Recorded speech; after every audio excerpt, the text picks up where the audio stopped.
need a pad to throw down to fillet on.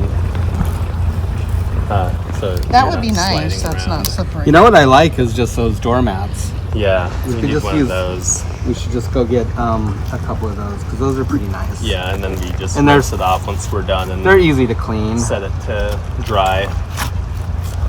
Right.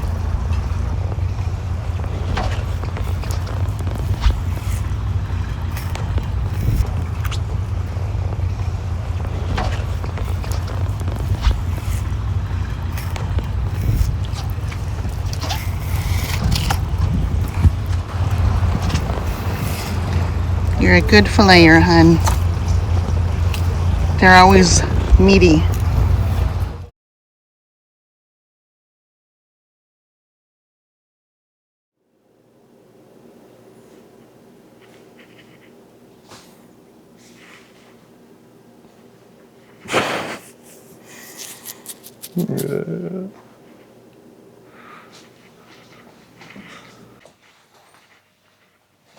Hey crew, Tristen here with EIS Alaska, and as you can see, we are in a new locale. Well, new to some of you maybe.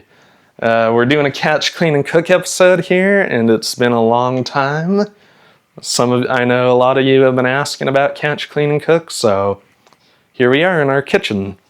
So what we're doing today is we're going to be canning up some silver salmon, some coho salmon. Yeah, beautiful. And I'm going to show you what you need. So first and foremost, you're going to need a pressure cooker here, pressure canner. This one fits 7 1-quart jars. I'll show you those in a second. But what you're going to want first to do is make sure your pressure canner works good. So you'll want one with a pressure gauge on it, a little steam release, pressure release. And you're going to want to make sure this rubber gasket in here is clean and doesn't have any sort of gashes or nicks on it, because that'll compromise the seal and you won't get the pressure you need, or it won't stay at the pressure you need. So yeah, you're going to want to make sure and test your pressure canner to make sure it holds pressure for as long as you need it to. And you're also going to need, bring you over here, we're going to be using some 1-quart wide mouth jars, and you're going to want to make sure they don't have any sort of nicks or grime or chips on the rims, because if they do, then that can lead to failed seals and your canned food going bad. And you don't want to get botulism or anything, because that's pretty nasty stuff. You also want rings for the top of your lids, and you'll want some lids. So you'll want to make sure that the rubber gasket on these is in good condition as well, for the same reason as the jars. You don't want your seals to fail. You don't want your hard work going to waste. And a little pan here to warm up the seals. I just hand clean these. You don't have to sanitize them or sterilize them, because the processing time of the salmon is like 2 hours of boiling, so that'll kill off any germs. You'll need some canning salt. Doesn't matter what brand. You can also use regular salt, but that might add an off flavor from like any iodine or anything, so canning salt is the recommended. And you'll also need some jar grippers. Oh yeah. Okay, with that, let's get to processing up the salmon over here. I'm gonna get you in a good position. I also forgot to mention you'll need a little rack for your pressure canner. That'll keep the cans off the bottom of the pan, which is closest to the heating element. You don't want to like heat them directly, otherwise they could shatter from thermal shock. And also you'll need a little weight for your pressure valve on your lid, so that it actually can build the pressure. But anyways, I'll bring you back over here and show you some processing, how to get these ready. Oh, mom and dad are home from the store. But anyways, I got a little marking here at 5.5 inches. That'll be a good size for the slices to fit into the can. So, we got a filleting knife here, fillet knife.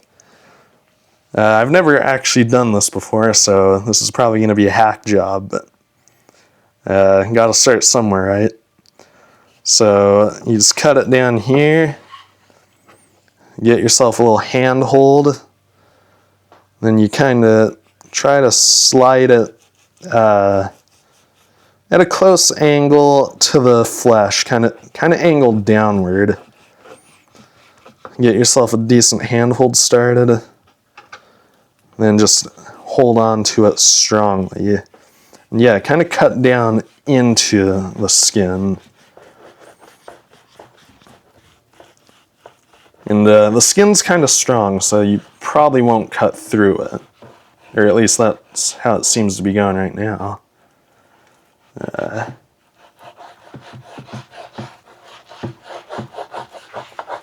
Oh boy.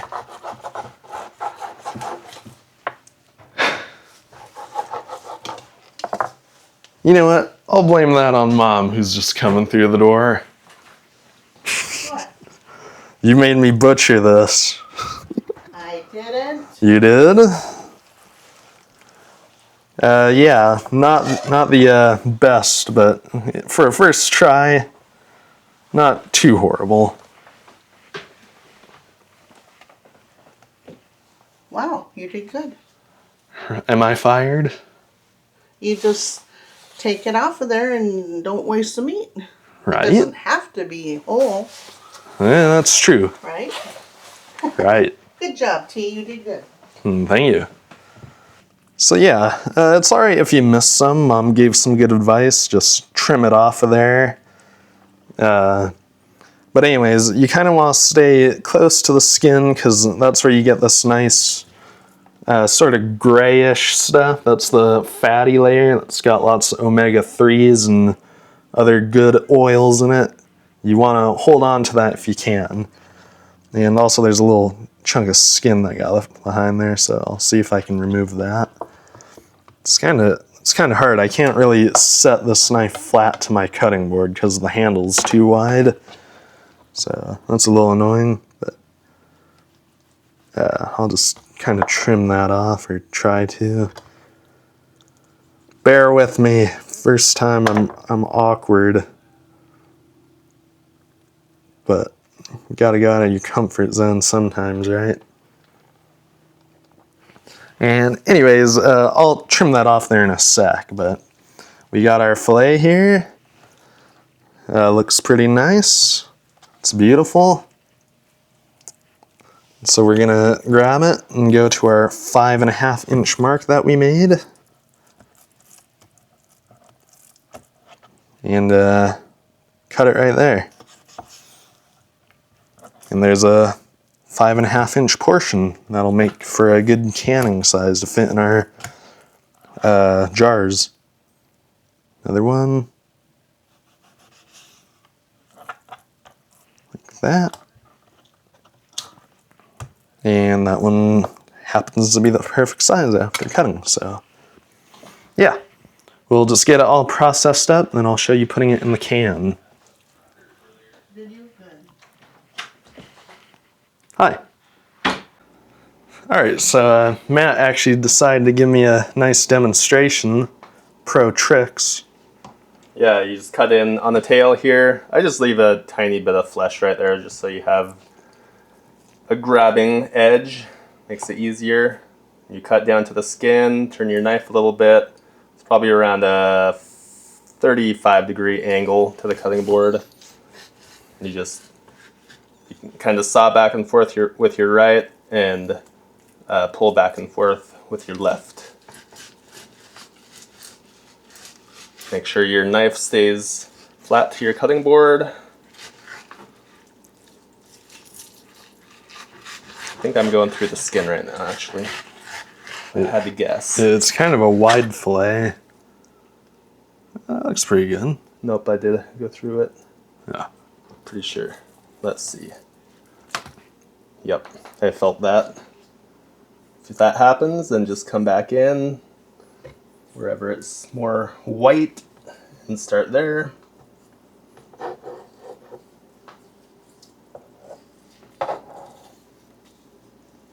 We'll clean up. Even the master has his off days. There we go. Pretty good otherwise. Looks good. And also, like, it turns out it helps to have a wet paper towel under your cutting board, at least on this counter, because it was like really sliding around on me, so that helps. But yeah, pro technique. Wow, that's amazing. Okay, people, I'll give it another try after seeing Matt do it and after getting a better cutting gription. So yeah, we'll cut here, deep to the skin, but not too deep. Yeah, start cutting it kind of close, like kind of angled downward. The skin's like strong enough that you won't really cut it, you'll just kind of glide off of it, as long as you're not cutting too far downward. And so, yeah, we'll give this another go. And also, I didn't really think about it, but these knives can like flex pretty good, so you can use that to get closer down to the skin. And it can help if you just check every now and then how you're doing. Looks like I actually cut through the skin right there, so I'm gonna have to try and correct that. We'll see if I can. That actually might be kind of hard to fix now. Let's see if I can kind of cut into it. Oh gee.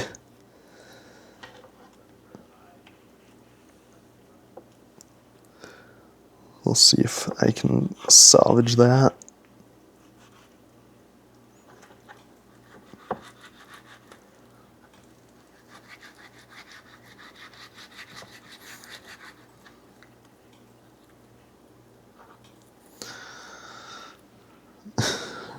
It's hard.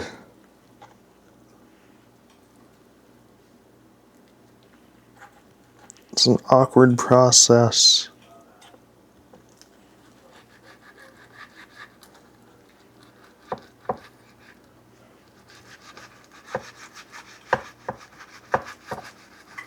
Okay, there we go, there we go. I had to kind of get started so that I can actually get enough skin to grab, so now as long as I don't rush, maybe I can get a decent skin job here.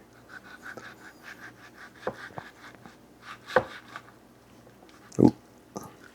Oh yeah, I just cut through the skin again.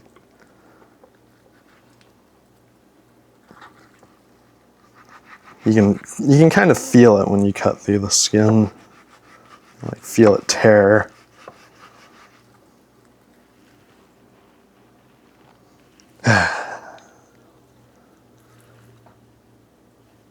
It's like hard when you mess up the first cut. I think I'm just gonna have to trim it off after, because it's gonna be kind of too hard to fix right now.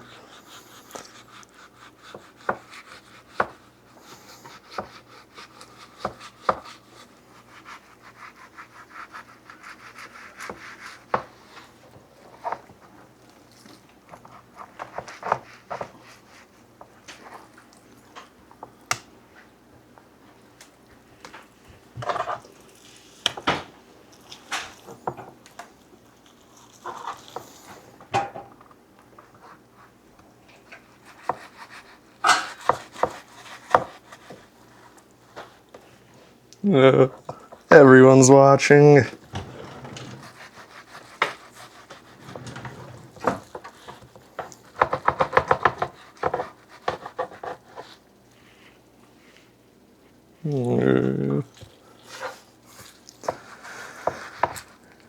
Almost there. Right. Dude, just slice through there. I'm just slicing through this. Huh? I'm just gonna slice through this. What are you being afraid of? Well, That's not too bad. not too bad. Right? I think it went better than the first one. Yeah. I'll take it. I mean, we could have just scaled them and done the skin too. The skin. No, don't cut that off. It's fine. That's scales right there, dude. Dude, that's fine. Don't Don't lose all the good stuff. He's like his mom. Yeah, but you don't even notice it because it's just gonna like. Well, I don't want to eat scales. You wouldn't even know that it was in there. I would. Honestly.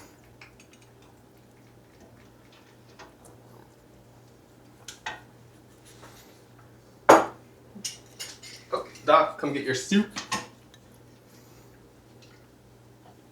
Thank you.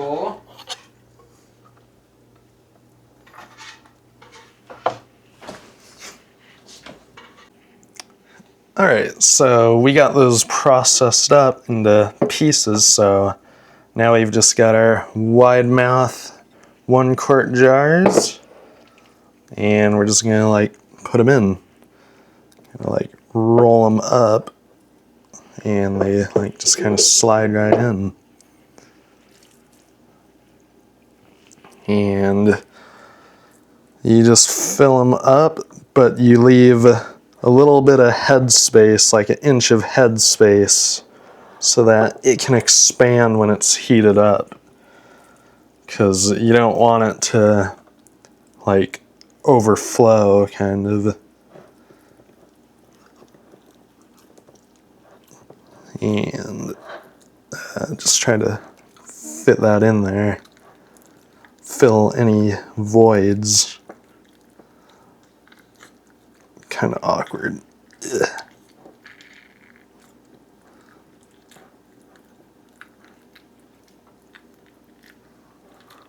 That'll do. And I'm just going to do that for all of them. Then I'll put in the salt. Alright, so I finished filling up the jars. Turns out there was only enough for 4 of them. I miscalculated. So, anyways, I'm just going to get a teaspoon of canning salt. Just dump them on each one. When they're boiling in the pressure cooker, it'll just like circulate the salt around, so you don't have to mix it in or anything. So, yeah, just a teaspoon in each one. Ugh. Okay. And now I'm just gonna get some of these lids that I like boiled.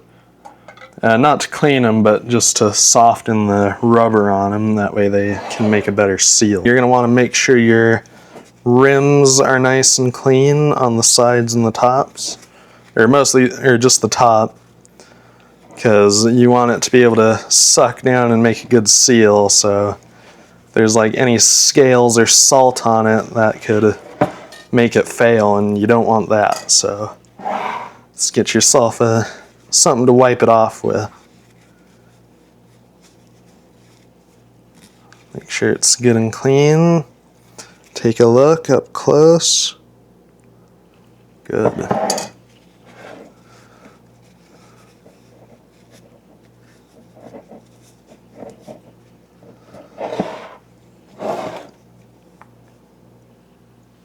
Let's see, right?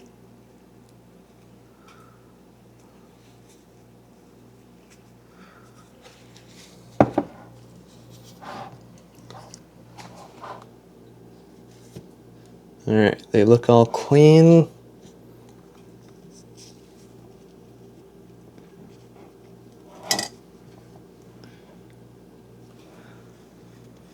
And with that, now I can put the lids on. And just finger tight. Make sure you don't cross thread it either.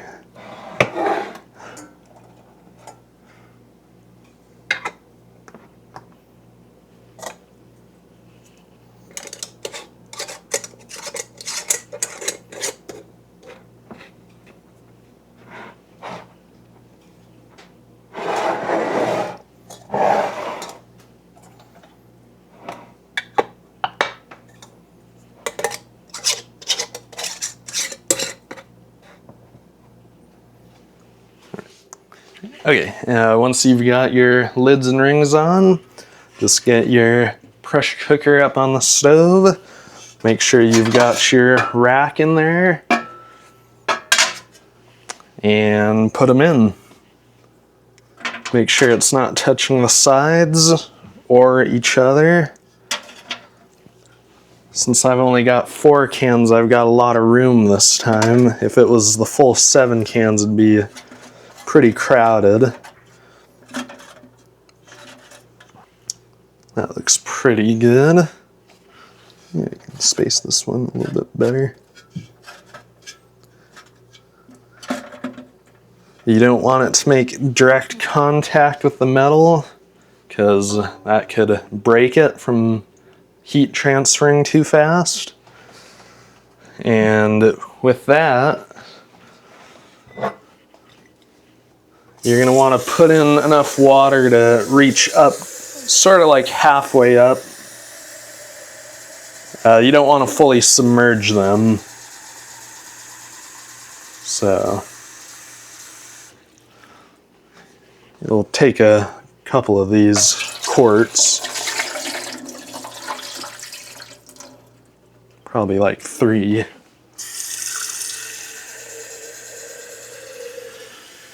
Skip. So you just want to pour some water in here. I've already got some in here, just like 3 quarts full.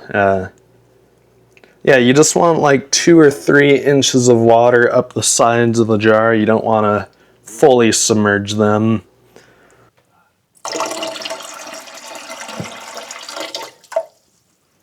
All right. Once you've gotten 2 to 3 inches of water in there, now we can start the process. So you're going to want to line up your lid properly. This one's got a little indication arrow to line it up with this handle. Your pressure cooker may be different, so just do what works for yours. Make sure it's lined up properly and then slide it closed. And now we're just going to turn this on for 20 minutes. Make sure your little weight is off of the valve. We don't want it yet.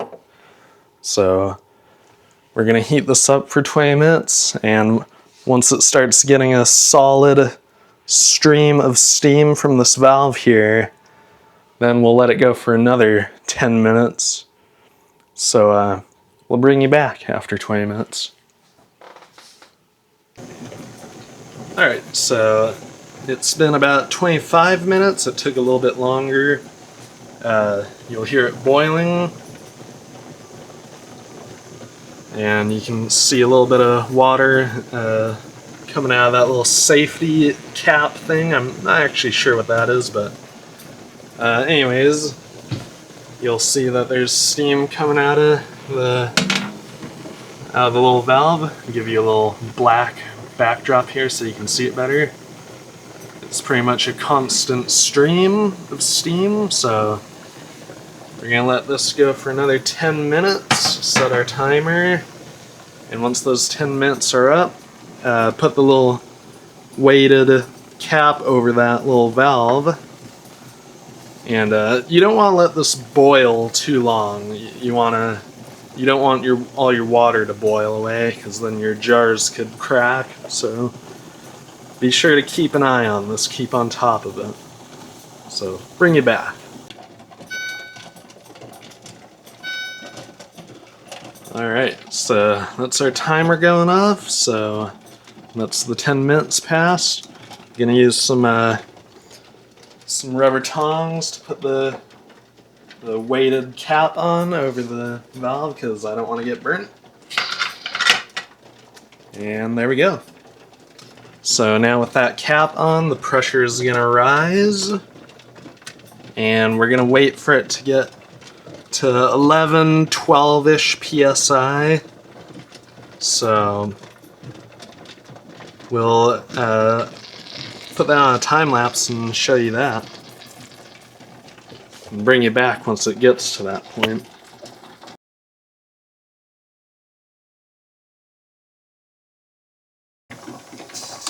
Alright, so we're back here. It actually went a little bit past 11 psi, which is fine for this case. It's okay to have a little cushion in case something goes wrong and your pressure drops a bit, so having a little extra doesn't hurt. And so we're going to cook it at 12 psi for 160 minutes, which is 2 hours 40 minutes. It's actually rising up in temperature, so we're going to want to try and get this calibrated to where it just stays at our desired pressure. So you'll want to keep a close eye on this, don't walk away. Make sure you get it in a good spot. And if at any point it drops below 11 psi, then you need to start over your 160 minute timer, because you don't want to risk botulism or any other sort of bacteria or foodborne illness, because that can be deadly. So, yeah. We'll let this go for 160 minutes, keeping a close eye on the pressure, and then we'll pull them out. I'll show you that when it's time. And depending on your elevation, where you are, where you live, you'll have to change it. You'll have to, you'll have to cook it differently. We'll put a link below in the description with a government website that'll tell you that info. It's like a co-op, a cooperative or something. So, yeah. This is going to go for 160 minutes, this PSI, and we'll bring you back once that time has passed. Alright, so it's been the whole 160 minutes. I was carefully watching the pressure the whole time, and so now I turned off the heat, and now you're just going to want to let this depressurize by itself. You don't take off the cap or don't open it. Just let it lose pressure by itself. So we'll wait until it's depressurized, then we'll open it up. Alright, so it's cooled off. You can see the pressure's all gone. It's at 0, so we can safely open this. Grab our jars out, but it's still going to be really hot. And there they are. Uh-oh.